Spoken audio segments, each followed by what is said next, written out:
Bon bah salut Sophie, Bonjour Léa, comment ça va? ça va bien, ça va bien. Alors aujourd'hui on va parler des besoins humains et donc il y a des questions très politiques dans le sens où comment on s'organise en tant que société avec l'agriculture, comment on nourrit une population, les politiques de la ville, comment on loge une population, les politiques d'information, comment les informations s'échangent et les liens se font entre les gens. Et il y a aussi tout un volet, nous, en tant que personnes individuelles, on a des besoins, comment on fait pour les comprendre, les partager et avoir des interactions saines avec les autres, sachant que chacun a ses besoins. Et du coup, c'est pour ça que je t'ai invitée. Donc toi, tu as une formation en historiette de l'art, tu as travaillé dans la médiation culturelle et en 2019, tu as fondé l'association Les Petits Cailloux. Et c'est comme ça qu'on s'est rencontrés au cours d'ateliers sur la communication bienveillante. Ce qu'on va discuter aujourd'hui, c'est comment on peut utiliser les besoins dans la communication pour une meilleure connexion avec les autres, disons. Du coup, je me disais qu'on pouvait commencer avec l'histoire de pourquoi tu as fondé ton association, pourquoi tu l'as appelée comme ça, Hmm. etc., etc. Alors en ordre, pourquoi j'ai fondé l'association? Parce que moi je suis formée à la CNV, donc la communication non violente, qui est un processus qui a été modélisé par Marshall Rosenberg il y a déjà pas mal de décennies. Et j'ai eu envie de transmettre ce que j'avais commencé moi à comprendre, à intégrer, sachant que je suis formée depuis 2016 et que donc en 2019, je commençais à avoir l'envie de transmettre avec des ateliers pour débutants. Ok. Donc j'ai fondé l'association pour donner un cadre à ces ateliers. Et tu m'as posé la question du nom de l'association.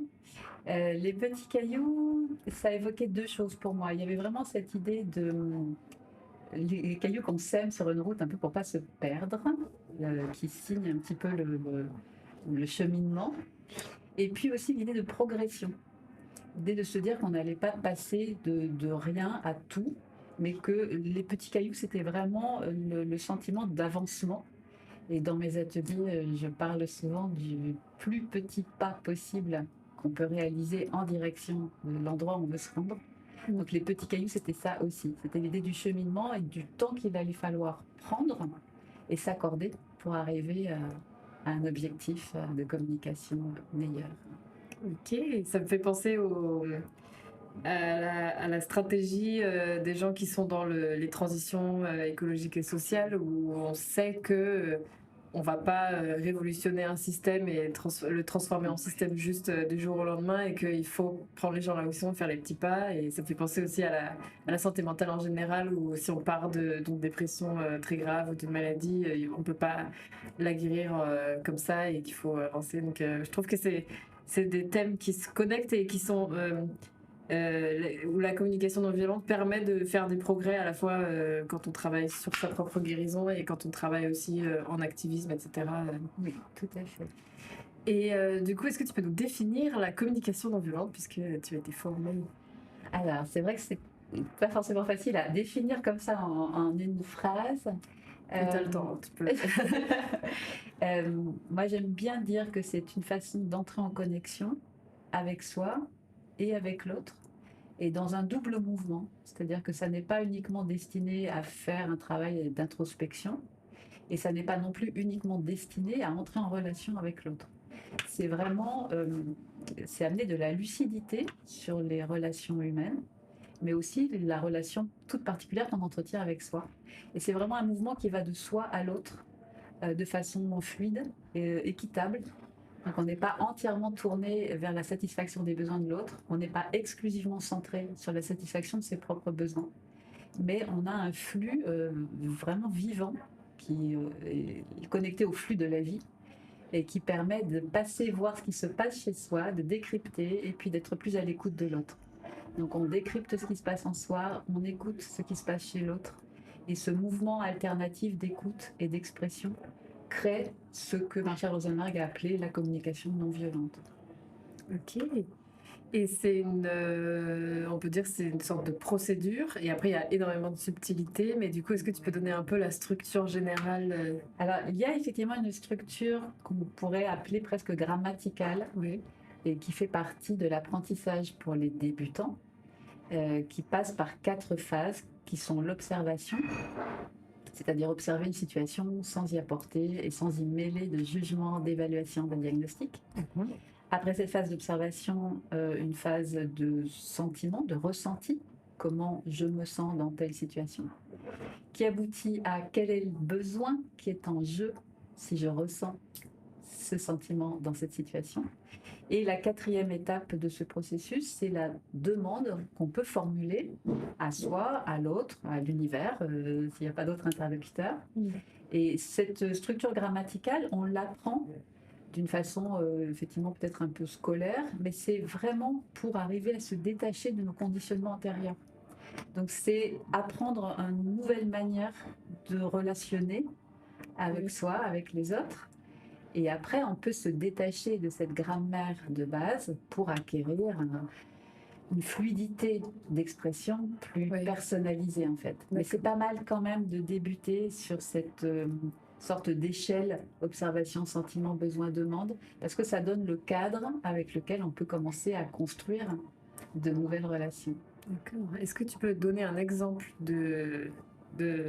avec les 4 étapes? Tu peux faire la version non communication non violente et la version communication non violente. Alors, en communication, la formule en non communication violente, c'est que déjà, on ne sait pas faire une observation. Ouais. Donc, on va en général commencer par dire je vois que quand cette personne est en colère, alors qu'en réalité, je ne sais littéralement pas si cette personne est en colère. Ou quand on dit quand je vois cette personne qui écoute une musique absolument nullissime, donc jugement, critique, interprétation. Donc déjà, la première étape, si on ne sait pas faire une observation, déjà on est mal parti. Et puis, on ne va pas forcément savoir non plus exprimer notre ressenti, tout simplement parce qu'on n'y est pas invité dans la vie courante. Donc très difficile de nommer, au-delà de dire je vais bien ou je vais pas bien, mais dès qu'on demande à affiner, on manque de vocabulaire, tout simplement. Et alors la notion de besoin, quand on n'est pas dans le processus de communication non violente, il est encore plus intangible. Besoin de quoi? On ne sait pas très bien nommer. Ça fait vraiment partie du processus d'ailleurs que d'arriver à identifier et nommer ces besoins. Parce que pour venir combler des besoins, il faut déjà les avoir identifiés. Avoir compris. On ne peut pas nourrir un besoin qu'on n'a pas nommé et qu'on n'a pas reconnu. Donc en communication non violente, ça donnerait quand je me réveille et que j'entends les oiseaux dans ma rue, je me sens apaisée parce que j'ai besoin de calme. Et tu vois, après ce processus-là, il n'y a pas forcément de demande. On demande à l'univers que ça continue à pépier dans ma rue. Mais c'est vraiment ce processus, tout simplement, de prendre acte d'une situation, de la décrire le plus simplement du monde, sans y interférer d'interprétation, d'évaluation, de dire comment on se sent par rapport à ça, et puis de se connecter aux besoins qui sous-tend. Quand je dis que je suis apaisée parce que j'entends un chant d'oiseau à l'aube, c'est parce que j'ai besoin de calme. Et à l'endroit où quelqu'un pourrait avoir besoin d'animation et se sentir plutôt rassuré d'entendre les voitures dans le boulevard en bas de sa rue parce qu'il a besoin de sentir le mouvement du monde autour de lui. Donc nommer le besoin qui est en jeu, ça fait vraiment partie de cette procédure un peu grammaticale, mais qu'on apprend ensuite à ne plus forcément formuler avec des mots où on est encore un petit peu dans la structure. Quand je vois ceci, je me sens parce que j'ai besoin. Ça devient beaucoup plus fluide après, et c'est même un mécanisme totalement inconscient qu'on intègre et qui fait partie de notre vie quotidienne. Oui. Et on peut faire la démarche, même si on n'a pas besoin de dire quelque chose de négatif à quelqu'un ou de faire changer quelque chose, on peut se le dire. Ah, je sens que je suis dans telle émotion, qu'est-ce qui l'a déclenché, et après à quoi ça correspond. Enfin, ça peut aussi servir pour mieux se comprendre, quoi. Énormément. Parce que la question Alors j'entends souvent l'expression gérer les émotions. Moi, c'est une expression à laquelle je n'adhère pas énormément, parce que je trouve que les émotions n'ont pas à être gérées, elles ont déjà à être accueillies. Mais le fait est, comme tu le disais, que si à un moment je me sens en proie à une émotion, et d'autant plus si j'ai l'impression qu'elle veut prendre beaucoup de place et qu'elle est potentiellement un peu submergente, c'est très intéressant que j'identifie cette émotion. Et beaucoup plus intéressant encore que je la connecte à un besoin qui, vraisemblablement à ce moment-là, n'est pas nourri à suffisance pour susciter en fait une réaction peut-être émotionnellement un peu forte.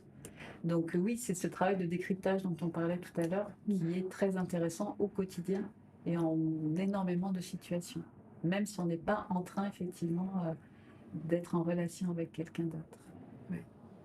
Et du coup, on parle de introspection, les émotions, etc., les ressentis. Alors du coup, ça touche à la sphère du développement personnel et je veux faire un petit disclaimer avant qu'on avance plus sur le fait que il y a des volets assez sombres au développement personnel, notamment une marchandisation, parfois une invisibilisation des problèmes systémiques. Et on va responsabiliser les humains sur leur destin, alors que en fait, leur destin il va être beaucoup guidé par des causes sociales. Euh, et donc toi, tu as eu un peu aussi une expérience par rapport à justement la marchandisation du bien-être. Donc juste, je précise que l'industrie du bien-être, c'est une industrie à plusieurs milliards de dollars. Enfin, c'est un vrai marché, donc c'est un vrai problème. Et donc toi, tu l'as vécu, tu as décidé de changer un peu de voie. Est-ce que tu peux en parler un peu? Oui, alors c'est pas tant que je l'ai vécu, c'est que j'ai eu du mal au départ à nommer mes ateliers. Parce que parler d'ateliers de communication bienveillante, quand on a un interlocuteur en face de soi, et notamment des interlocuteurs ou associatifs ou institutionnels pour simplement héberger ces ateliers, euh, il me semble qu'ils ont un peu besoin de situer le cadre. Donc, parler de développement personnel semble presque plus facile d'expliquer vraiment en quoi ça consiste. Et après, je partage complètement ton point de vue sur l'industrie du développement personnel. J'évite moi aussi de dire qu'il s'agit d'un développement personnel parce que c'est un processus qui a vraiment été modélisé par un psychologue clinicien. On n'est pas du tout dans le cadre d'une gouroutisation de la relation humaine. Après, je me suis réconciliée avec le mot en acceptant l'idée qu'il puisse être excessivement honnête et de se dire développement, c'est quelque chose qui parle d'une contraction qu'on va essayer d'ouvrir pour lui permettre une plus grande surface d'expansion. Donc dans ce sens-là, dans ce sens premier, ça ne me dérange pas. En revanche, oui, je tiens moi à prendre de la distance par rapport à toutes ces méthodes et surtout des méthodes de développement personnel qui promettent une sorte de changement extrêmement rapide, presque un peu miraculeux, où si vous utilisez la bonne formule, eh bien toutes vos relations avec les êtres humains de la Terre entière vont être merveilleusement apaisées. Moi, évidemment, je n'aime pas entrer dans ce débat-là. Je préférerais utiliser, c'est peut-être un terme que je vais utiliser de plus en plus par rapport aux ateliers, c'est du développement relationnel. Pour inventer un peu une formule qui se démarque de ce développement personnel-là et parler quand même d'une amélioration de la qualité des relations qu'on entretient avec soi et avec les autres. Sans tomber dans la facilité, effectivement, de quelque chose d'un système, mais quand même amener les personnes à penser qu'elles vont pouvoir améliorer la qualité de leurs relations. Oui. Et du coup, on va passer à 3 points que je trouve vraiment super intéressants et importants en communication non violente. Et du coup, on va pouvoir donner des exemples de comment ça améliore les relations. Le premier point que je voulais voir avec toi, et c'est toi qui l'as bien sûr fait ressortir dans tes ateliers, c'était le fait que on va beaucoup être dans l'expérimentation par rapport à la projection. Est-ce que tu peux expliquer les deux et pourquoi c'est intéressant? Alors, j'espère que je suis sur la même longueur d'onde que toi, mais j'ai confiance. Pourquoi plutôt expérimentation que projection? Parce que la projection, on est dans le mental. On est même exclusivement dans le mental, en fait. Est-ce que tu peux donner un exemple de projection? Projeter quelque chose qui va se passer, c'est-à-dire élaborer, échafauder dans son esprit le scénario de si je parle à telle personne et si je lui dis ça, elle va penser que, et si elle pense que ça, elle va me renvoyer ça. Et en fait, on est capable d'une infinie variété de créativité de scénarios. Sans jamais vérifier qu'en réalité on est en train d'extrapoler, et notamment quand on extrapole sur les réactions d'une tierce personne, on a en réalité assez peu de chances de tomber juste. Et la valeur de l'expérimentation par rapport à ça, c'est vraiment d'aller tenter de faire l'expérience d'une relation, et si on a par exemple, l'impulsion de faire une proposition à quelqu'un, de lui demander quelque chose, de demander de l'aide à quelqu'un, par exemple, plutôt que de passer un temps infini et relativement peu productif à imaginer ce qui va se passer au moment où je vais demander de l'aide à cette personne et ce qu'elle va penser de moi et comment elle va me voir, comment elle va interpréter ma demande et certainement elle ne va pas vouloir y répondre. On a un éventail vraiment très très large et puis on ne se donne aucune chance de vérifier si notre hypothèse est juste. Oui. Donc la projection, ça reste une hypothèse et l'expérimentation, ça permet d'aller sur le terrain en quelque sorte. Et puis si je reprends mon exemple de demande d'aide par exemple, et bien c'est d'aller expérimenter ce que ça fait, ce que ça me fait quand je vais demander de l'aide à quelqu'un. Et puis se donner aussi la surprise de la réponse de l'interlocuteur. Donc expérimenter, c'est vraiment se donner des chances d'abord de vivre dans le réel et puis de vivre dans la vraie vie et non pas de se renfermer dans son mental. Et j'ai l'impression que du coup, pour aller expérimenter, donc notamment en communication non violente, je vais faire une demande d'aide ou de changement de comportement ou des choses comme ça. J'ai l'impression qu'il y a aussi un peu une sorte de calcul où il faut. Le but de la CNV, c'est aussi c'est avec des gens qu'on apprécie, c'est pour améliorer notre lien avec la personne, pour passer des meilleurs moments avec la personne. Donc j'ai l'impression qu'il faut calculer avec est-ce que j'ai vraiment envie de mettre de l'énergie dans la discussion non violente avec cette personne et est-ce que j'ai la force aujourd'hui de faire ça? Enfin, un peu l'idée que la CNV, c'est pas forcément tous les jours, tout le temps, il faut faire la CNV. Alors, c'est vrai que c'est important de le spécifier parce que c'est pas parce qu'on commence à apprendre cette procédure, on commence un peu à s'en imprégner. Effectivement, il n'y a jamais d'obligation. Ça reste un choix complètement libre. Et selon mon expérience, pour le coup, il faut beaucoup d'années de pratique pour être en capacité, pour avoir les moyens de pratiquer tout le temps. Et quand même, on va mettre des guillemets à ce tout le temps. Quand on est en phase d'apprentissage, c'est vraiment très important de se donner la liberté, en effet, de reconnaître si on a les moyens ou pas les moyens, au jour par jour, et selon la personne à laquelle on s'adresse, si on a l'envie, si on a l'énergie, si on se sent motivé pour mettre en pratique ce qu'on est en train d'apprendre. Et d'ailleurs, il est relativement prudent, en début d'apprentissage, de ne pas se ruer tout de suite pour... À chaque fois, on parle d'expérimenter, mais ne pas tout de suite aller tester des choses qu'on est en train d'assimiler, en fait. Parce qu'il y a vraiment un travail aussi de sédimentation des notions d'apprentissage. Et expérimenter, c'est vraiment intéressant. Et en même temps, ne pas se précipiter, c'est bien aussi. Donc on laisse un peu de temps entre le moment où on a compris comment ça fonctionne et on va tester avec des personnes en tant que cobayes. Parce que ça procède d'une volonté de bien faire, l'envie de tout de suite tester des choses. Et en même temps, on reste conscient qu'on n'a pas toujours les moyens. Voilà. Et qui, selon les journées, selon ce qu'on a vécu dans la journée ou la veille, selon le niveau d'énergie qu'on a, on peut ne pas être en mesure, ne pas avoir les moyens, et c'est bien d'en prendre conscience et de se dire ce que je n'arrive pas à expérimenter aujourd'hui, je vais l'expérimenter peut-être demain. Et ne pas se mettre de pression à cet endroit-là, et ne pas s'inquiéter en se disant comment, mais j'ai appris les rudiments d'une technique et je ne suis pas capable de les appliquer. Et du coup, donc ça, c'était le premier point d'aller expérimenter, mais tout en ayant conscience de ses limites. Absolument. Deuxième point que j'avais trouvé hyper intéressant, c'était la question de comment faire attention à la binarité, c'est-à-dire telle chose est bien ou mal, ou telle personne est méchante ou gentille, et complexifier en général les situations, enfin en tout cas essayer de comprendre la complexité des situations. Et pour ça, je mettrai dans les sources un article qui est vraiment super intéressant qui s'appelle Complexifier le narratif de 2018 sur comment le journalisme peut créer des tensions entre des problèmes où on va avoir deux pôles opposés qui se haïssent carrément. Enfin, et là, on a vu... par exemple, avec le Covid, pro-vax, anti-vax, il y a eu une sorte de barrière même entre des personnes qui étaient amies ou de même famille où ça a provoqué des émotions très très fortes. Et du coup, cet article, il propose de faire du journalisme qui va vraiment aller chercher les nuances et expliquer, et que souvent, d'ailleurs, on retombe sur le fait que les personnes ont les mêmes besoins, mais qui vont s'exprimer différemment à cause de la culture, à cause de de l'éducation, etc.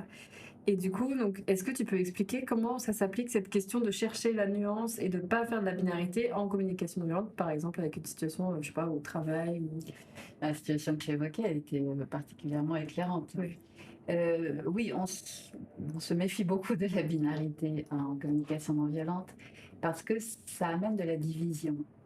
En fait, penser juste euh, tort, raison, tort, bien, mal, c'est quelque chose de très dogmatique, en effet, et ça ne prend pas en compte l'écoute de l'autre et des raisons de son comportement. D'une façon générale, on dit qu'en communication non violente, on va se débarrasser au plus vite de la notion d'avoir raison, de chercher à avoir raison. Parce que si on s'émancipe de cette pression-là, qui est tout à fait superfétatoire, on peut s'en dispenser. Déjà, on amène beaucoup d'apaisement parce qu'on évite toutes les querelles stériles qui ne mènent que à déterminer Qui a raison. qui a raison. Et déjà, si on se débarrasse de ça, on gagne énormément en apaisement, que ce soit au sein d'une famille, mais au sein d'une société aussi d'ailleurs. À cet échelon-là aussi, on gagnerait beaucoup.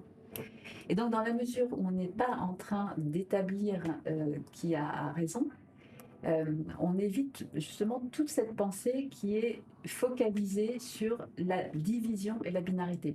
Et à partir du moment en plus où je pense en j'ai raison, forcément je pense que l'autre a tort. Et là où on met du nous détenons la vérité en face, on met du eux qui ne détiennent pas la vérité. Et donc forcément, on amène de la division, de la séparation, de la fracture. Au lieu de faire de l'inclusion, on fait justement de la segmentation. Il y a nous qui savons tout, qui avons tout compris, et puis il y a les autres qui n'ont rien compris, qui n'ont... Voilà. Toujours, cette division n'amène jamais de pacification dans les relations.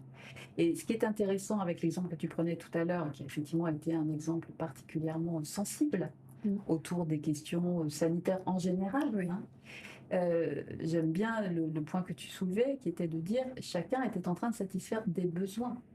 En effet, les uns satisfaisaient leurs besoins de sécurité en adoptant telle pratique, les autres satisfaisaient peut-être davantage leurs besoins de liberté en adoptant telle anti-pratique, mais dans tous les cas, chacun était relié à des besoins qui lui étaient propres.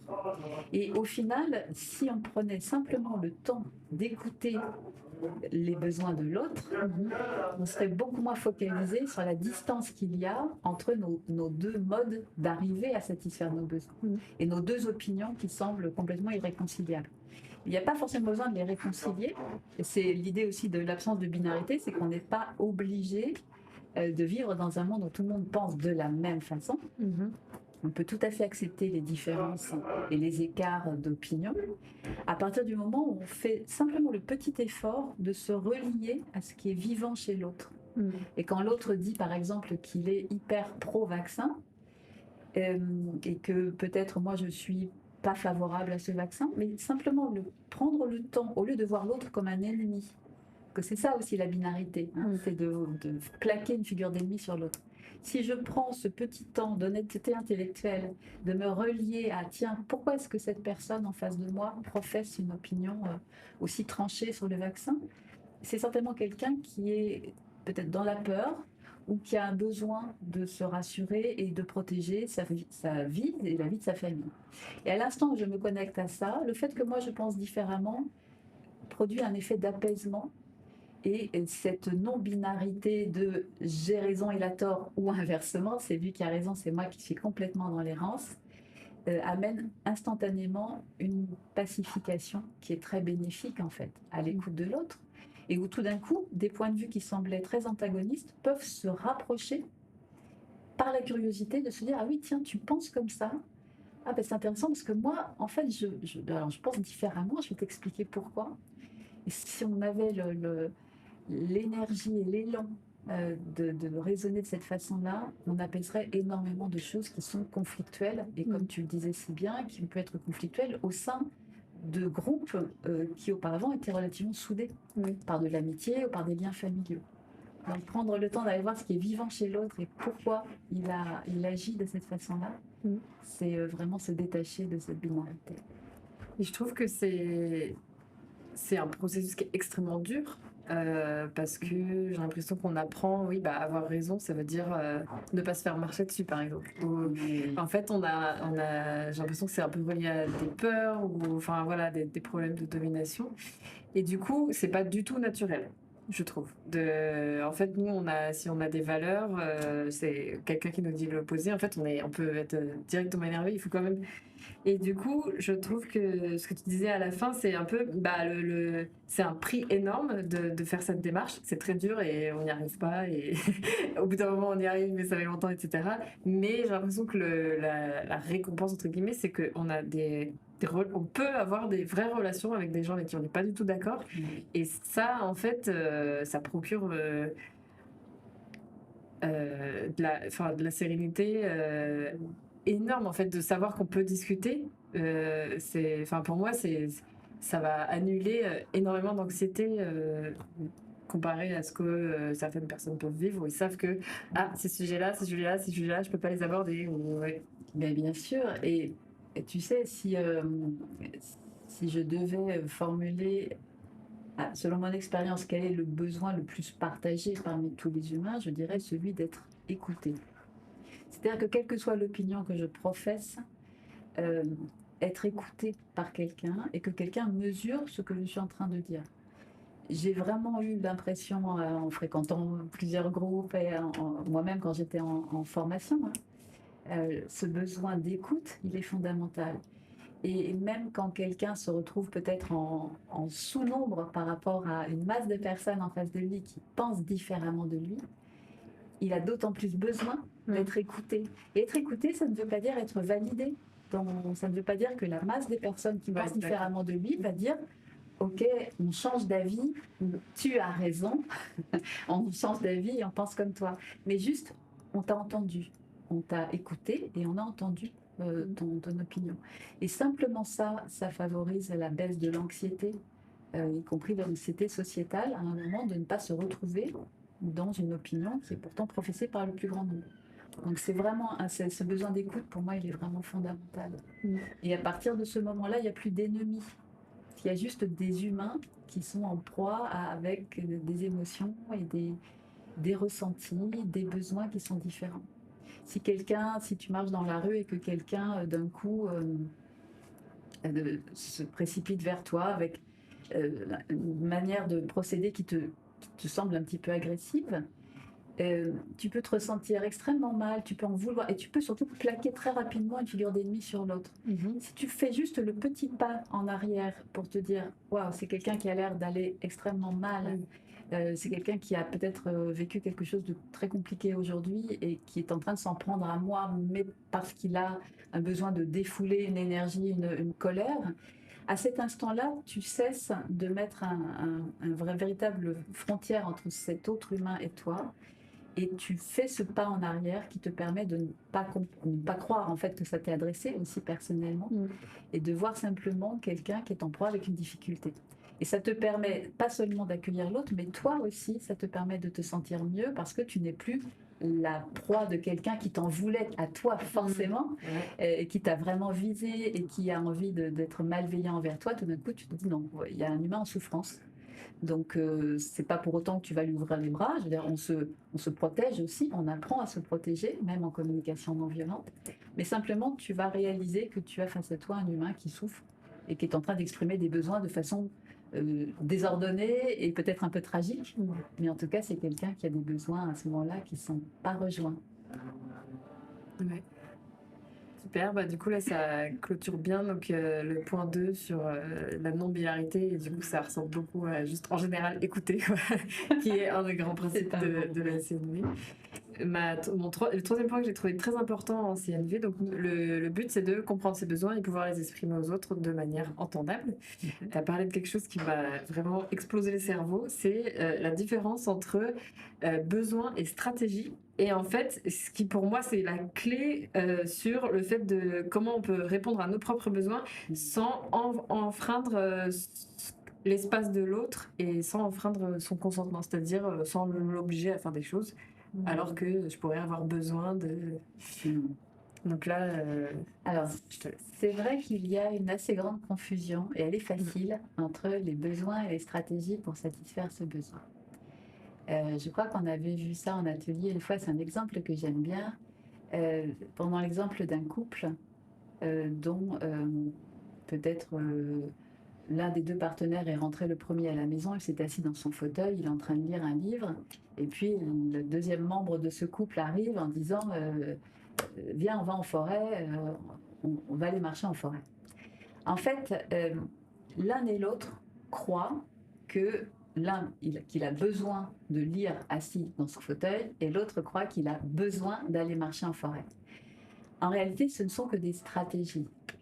Si on creusait un petit peu plus en profondeur, si on prenait le temps de parler avec ces personnes, on découvrirait vraisemblablement que l'un a besoin de repos, a besoin de calme, et qu'il a choisi comme stratégie pour satisfaire ce besoin de repos et de calme de s'asseoir dans un fauteuil et d'ouvrir un livre. Et on découvrirait vraisemblablement que l'autre a besoin de dépenser peut-être de l'énergie physique, ou a besoin de connexion avec la nature, ou a besoin de respirer du bon air, et a choisi comme stratégie d'aller se promener en forêt. Le fait est que ça semble irréconciliable, et que si l'un continue à s'arc-bouter en disant non, j'ai besoin de lire, et l'autre s'arc-boute sur le j'ai besoin d'aller en forêt, et que chacun veut le faire avec l'autre, à cet endroit-là, effectivement, ça va être peu entendable.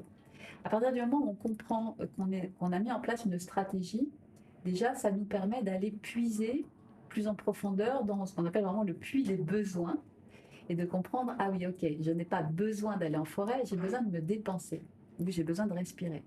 Et que l'autre comprenne également, je n'ai pas besoin d'être assis pour lire, j'ai besoin de calme et de repos. Il est possible à ce moment-là de trouver peut-être une stratégie commune. Que peut-être aller en forêt, marcher, pas en forêt, mais en tout cas marcher, mais calmement, paisiblement, peut-être ça va répondre en fait aux deux besoins. Mais il est certain que quand on reste arc-bouté sur nos stratégies et qu'on ne considère pas, parce qu'on n'a pas l'habitude, encore une fois, on n'a pas été conditionné à se poser la question de est-ce que j'ai des besoins, quels sont-ils, quels sont mes besoins fondamentaux, quels sont les besoins peut-être un peu moins importants. Comme on n'a pas du tout la tournure d'esprit qui nous permet d'aller contacter directement ça, on confond facilement les stratégies qu'on a adoptées avec des vrais besoins. Et ce qui est intéressant avec l'idée de stratégie, c'est qu'on comprend rapidement que si on enlève une stratégie, il y en a peut-être une autre qui va pointer. Et que si on ne peut pas, j'essaie de prendre un exemple qui puisse être un peu éclairant, c'est un sujet très sensible, mais c'est le sujet de j'ai besoin d'amour. J'ai besoin d'amour, et en fait, ce besoin d'amour, quelquefois, il se confond avec la stratégie de je veux être aimé par cette personne, je veux de l'amour de cette personne. En réalité, j'ai besoin d'amour. Je n'ai pas besoin de cette personne. Je n'ai pas besoin de cette personne-là déterminée. J'ai besoin d'amour. Et si cette personne-là n'est pas en mesure de m'en donner, eh ben, j'ai 7 milliards d'autres possibilités. Donc, c'est juste ne pas se focaliser sur la stratégie qu'on a choisie, mais bien se connecter au besoin qui est en jeu et voir quelle autre stratégie on peut trouver. Et si j'ai besoin d'écoute, parce qu'il m'est arrivé quelque chose que j'ai absolument envie de partager avec quelqu'un, et je veux le partager avec un ou une amie, mais qui n'est juste pas disponible du tout à ce moment-là. Plutôt que d'être complètement empêtré dans ce que je crois être mon besoin, j'ai besoin de parler avec toi et j'ai besoin de te raconter quelque chose. Mais si à un moment tu n'es pas disponible, je comprends que j'ai juste besoin d'écoute. Et ce besoin d'écoute, peut-être je peux aller le reporter simplement sur un autre interlocuteur qui, lui, se trouve à être plus disponible. Donc ça aussi, ça amène beaucoup d'apaisement en fait. De savoir qu'on a une multitude, serait peut-être beaucoup dire, mais généralement, pour un même besoin, on a plusieurs stratégies possibles. Et on peut les passer en revue pour que, au final, on soit peut-être un peu moins démunis en ayant l'impression d'avoir très très envie de faire quelque chose et de ne pas pouvoir arriver à le faire. Je ne sais pas si ça répond à peu près à ta question. Parfaitement. Et du coup, l'expression du besoin, c'est vraiment, on doit le formuler par rapport à soi-même. J'ai besoin de telle chose. Et on peut pas dire j'ai besoin que tu fasses ça. Ça, c'est une stratégie. Du coup. Et moi, ce que je trouve intéressant, et donc ça, après, c'est un peu sur ma philosophie de vie, et pas forcément qui marche pour tout le monde, mais si on a besoin de quelque chose et que quelqu'un dans une relation va pas pouvoir nous donner cette chose, soit parce qu'elle veut pas, soit parce qu'elle, enfin, sauf parce qu'elle peut pas, soit parce qu'elle a pas compris que c'était un besoin chez moi, ça peut être une raison de diminuer la fréquence de visite de cette personne, ou d'arrêter la relation ou pas. Si jamais j'ai un besoin qui est là et que c'est pas possible, ou alors de changer le format de la relation, où je me dis, bah, je sais que cette personne, je peux pas compter sur elle par rapport à ce besoin-là, mais voilà, ça reste une amitié ou une connaissance.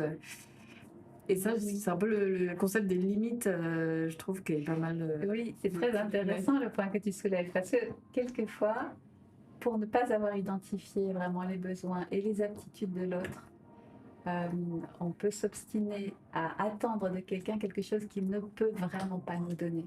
Soit parce qu'il n'en a pas le temps, soit parce que son esprit n'est pas forcément ouvert sur ce don, cette forme de don.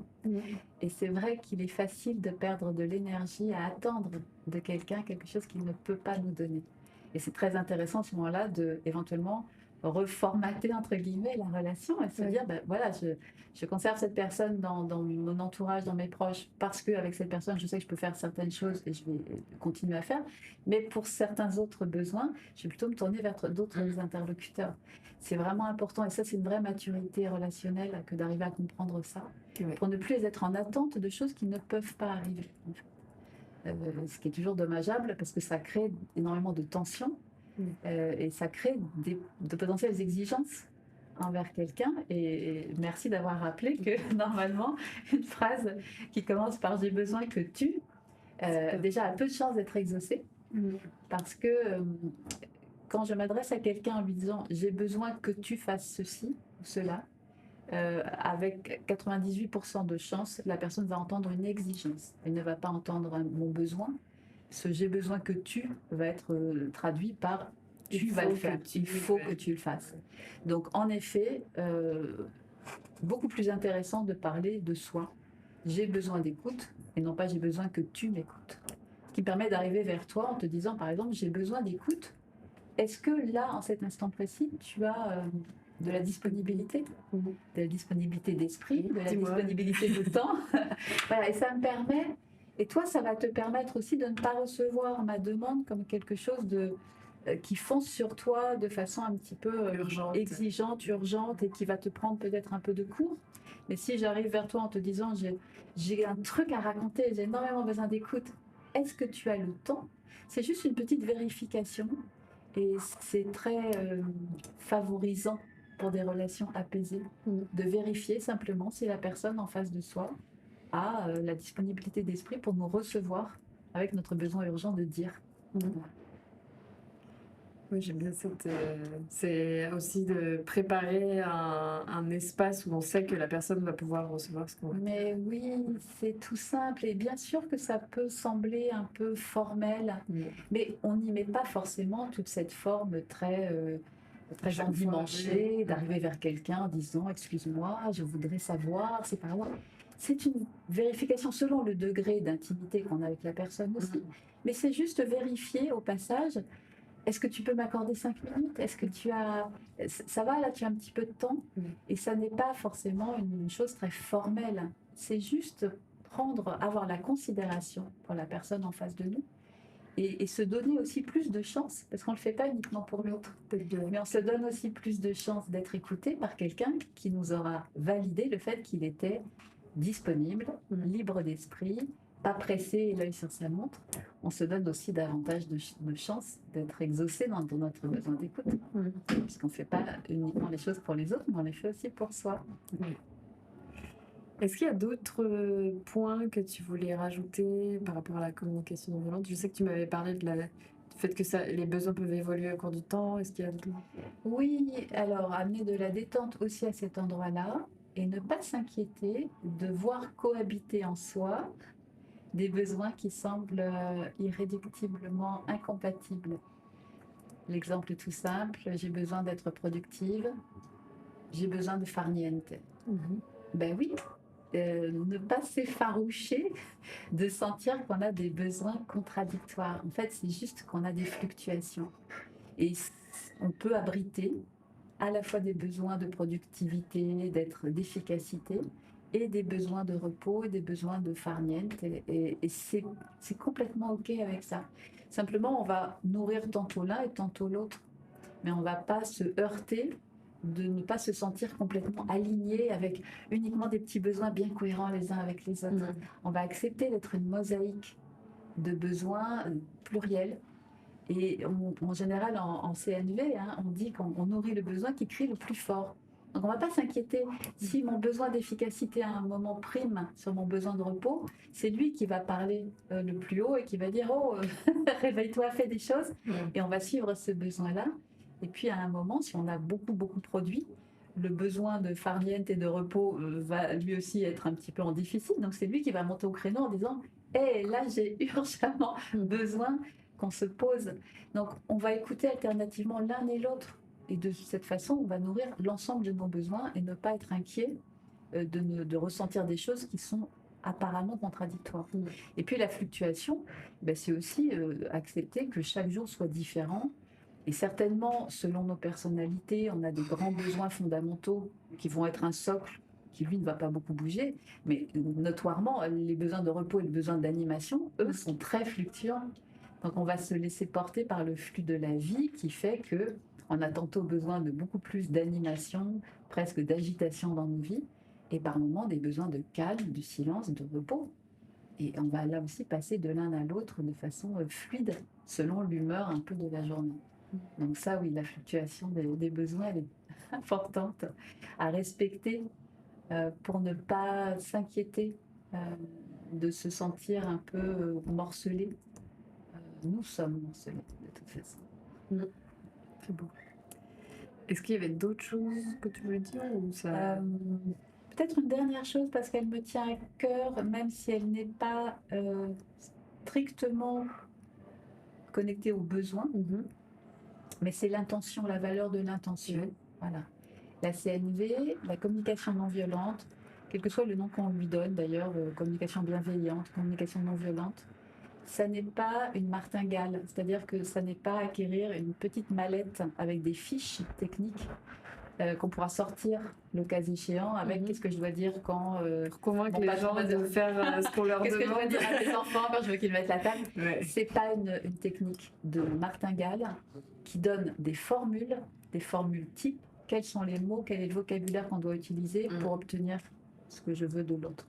C'est une intention, c'est-à-dire que si j'ai les meilleures formulations du monde, mais que intérieurement, je ne suis pas du tout disposée à entrer en connexion avec l'autre, ça ne va pas marcher. Juste, ça ne va pas marcher.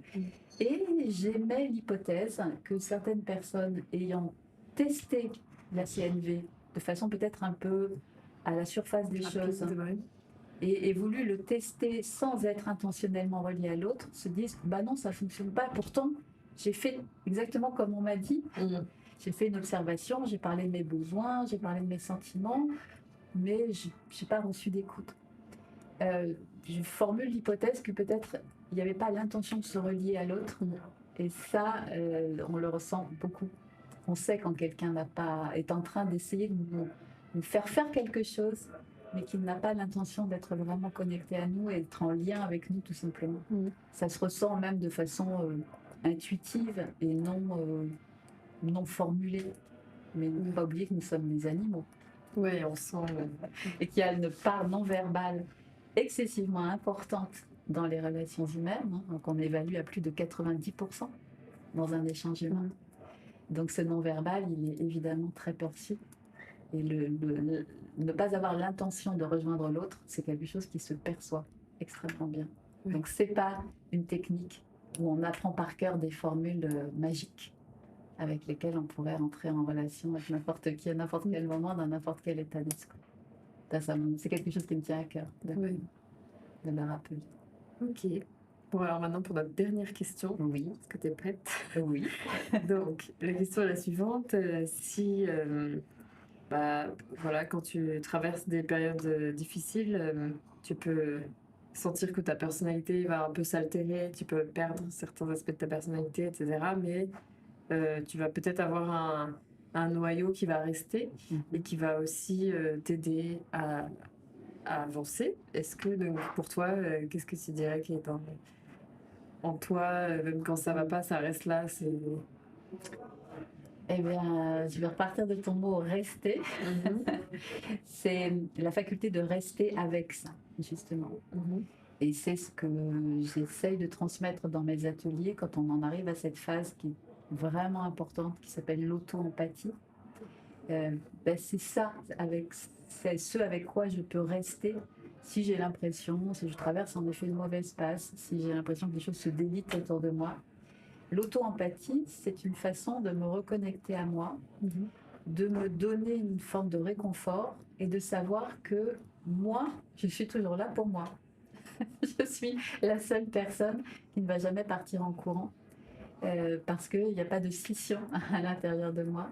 Donc si je traverse quelque chose de vraiment complexe, je vais faire confiance en ma capacité d'accueillir ça et de me donner énormément d'empathie, de m'en donner à moi-même à hauteur de ce que je peux donner aux autres et de me prendre littéralement dans les bras pour être mon propre réconfort.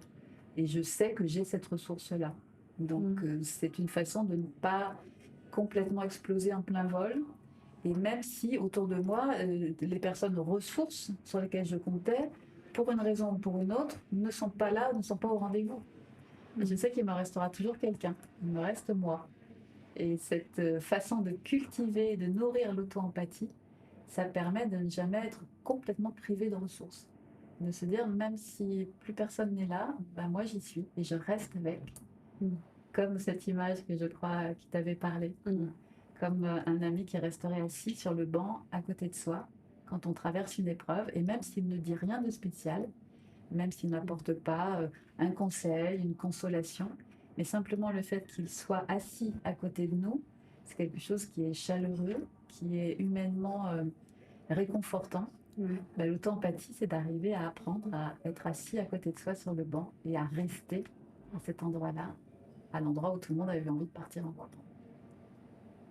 Magnifique. Très belle conclusion. Je te remercie.